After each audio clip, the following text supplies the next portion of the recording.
नमस्कार। क्या आपने कभी बैंक से लोन लिया है? और अगर आपने लोन 5 लाख का या 10 लाख का लिया हो और अगर आप 1000 रुपये दो तो आपका बैंक क्या आपके लोन को एनओसी दे देगा? क्या आपका लोन क्लियर कर देगा? नहीं करेगा।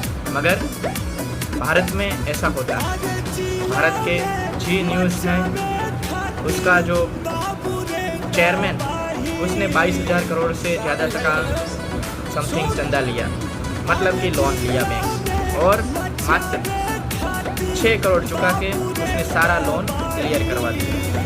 तो ये गजब का कनेक्शन है। इस पर तो विजय माल्या जी भी बोल रहे हैं मेरा तो सिर्फ 8,000 करोड़ का ही था और 6,000 करोड़ से भी ज़्यादा तो आपने मेरी संपत्ति जब्त कर ली, तो मेरे को भी ये मौका मिलना चाहिए।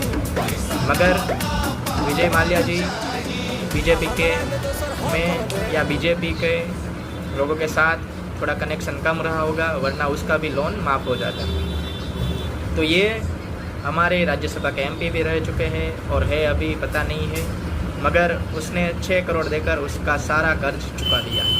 तो ऐसा हमारे यहाँ पे चलता है। मगर आम आदमी अगर 5 लाख 10 लाख या 50 लाख का भी लोन लेता है तो उस पर 10% या ज़्यादा 9% उतना इंटरेस्ट रेट लगाते हैं, और 50 लाख का लोन आपको कभी कभार करोड़ रुपए में गिरता है, 5 लाख का लोन आपको 10 लाख में गिरता है।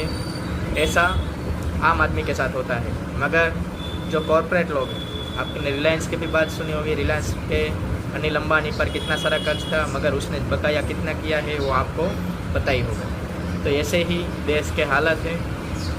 और अभी तो हम ये भी देखने वाले हैं कि कोई मंत्री कह रहा था कि चीनी खाना कम कर देना चाहिए क्योंकि उसकी वजह से डायबिटीज़ होती है, और 40 साल के ज़्यादा उम्र के लोगों को तो चीनी खाना ही नहीं चाहिए और 5 किलो ही चीनी लेना चाहिए।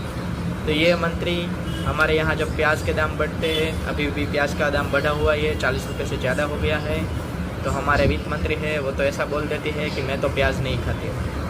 मतलब वो एक प्याज नहीं खाती है, उसकी वजह से प्याज के दाम बढ़ा दिए गए हैं। और जो 10 साल में नहीं हुआ वो हमारे यहाँ होता है कि चीनी को हमको बाहर से आयात करना पड़ा है। तो पहले क्या किया, गन्ने से जूस निकाला, वो पेट्रोल में डाल दिया, फिर भी पेट्रोल सस्ता नहीं हुआ, और चीनी की जो आयात रिस्ट्रिक्शन थी उसको भी हमको बहाल कर चीनी की आयात करनी पड़ी।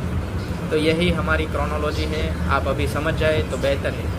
और पश्चिम बंगाल में इलेक्शन हुआ और वहाँ पे अभी सुप्रीम कोर्ट ने 90% से ज़्यादा जो पेंडिंग मामले थे वोटर आईडी कार्ड के उसको बहाल कर दिया। मतलब